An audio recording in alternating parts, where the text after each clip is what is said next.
ex-bodyguards ni Zaldico, binawi ang aligasyong naghatid sila ng pera sa Pangulo Martin Romualdez at iba pa. Alam niyo, sa totoo lang, naawa talaga ako sa mga DDS kasi niluluko lang sila ng mga kauri nila.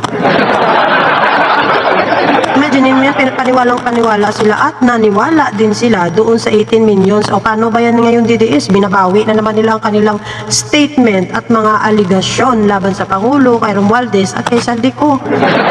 Diba, doon pinapangimat yan, yung talaga yan dati. Nasabi mo, si BBM, si Romualdez, si Zaldico, paano yan? Binawi na ng Malita Boys, anong gagawin nyo?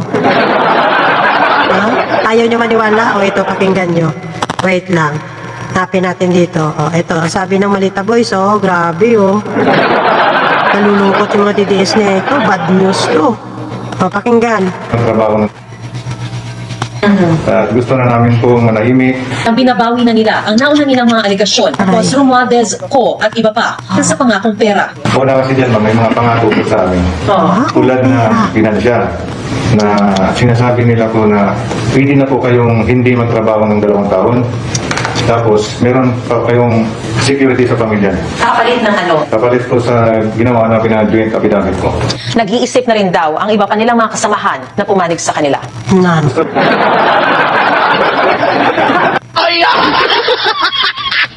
Nayawa na.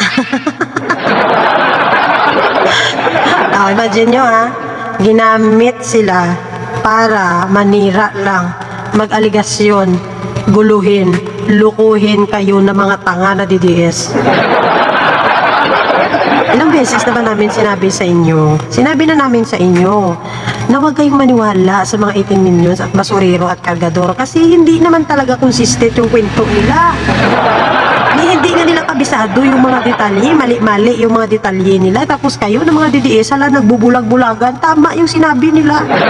Pinaglaban nyo, doon pang imakyan nyo pang 18 millions. Kaya kuno nagsasabi ng totoo. O ngayon, paano masasabi na nagsasabi ng totoo kung binabawi nila yung aligasyon nila? At hindi lang yun. May kapalit pala na pera ang joint affidavit nila.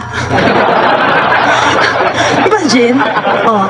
So, sino ngayon ang ginawang tanga dito? Sino ang ginawang bobo? Sino ang ginawang mangmang? Sino ang ginawang alinganga dito? Hindi kayong mga DDS. Ilang beses na namin sinabi, huwag kayong paniwalaan, hindi ka paniwala. Gipangimat, yan nyo, duhapan nyo ang mga 18 millions. Alam nyo, nakakawa talaga itong mga DDS, no? Dahil basta pabor sa kanila at pabor sa mga Duterte, kahit alam naman nilang hindi nakapaniwala, lulunukin na lang talaga nila yan. Yung alam naman nilang hindi totoo talaga, pero dahil para sa Duterte, o sige, okay lang yan, magpipikit na lang kami. Okay lang yan, magbubungol-bungulan na kami, basta para sa Duterte. Diba? O kailan kayo magigising? Kailan kayo magigising na kayo ay ginagamit lamang ng inyong mga puon? Gumagamit sila ng mga tao para siraan ang ating gobyerno, ang ating Pangulo. Ganun lang kasimple yun. Kaya bilang isang Pilipino, mapadidiis ka man na pasyungaers pa hanggang ngayon, imulat mo yung mata mo o ngayon, sino ba ang nagluluko sa inyo? Sino ang nanluluko sa inyo? Yung mga puon nyo. Sila yung nanluluko sa inyo, ginagawa kayong tanga araw-araw. Kahit alam nyo ng mali, yung sinasabi nila, pinaglalaban nyo pa. Kung magising kayo sa katotohanan, tama na yung bangungot na pagtulog nyo. Diba? Kung matigilan nyo na yan, tama na yung tulog nyo.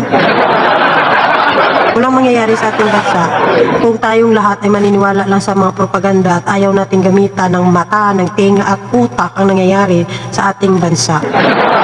Totoo lang. Walang mangyayari sa bansa natin. Kung kagaya niyan, may lilitaw dyan na basurero, maniniwala tayo. May lilitaw dyan na janitor, maniniwala tayo.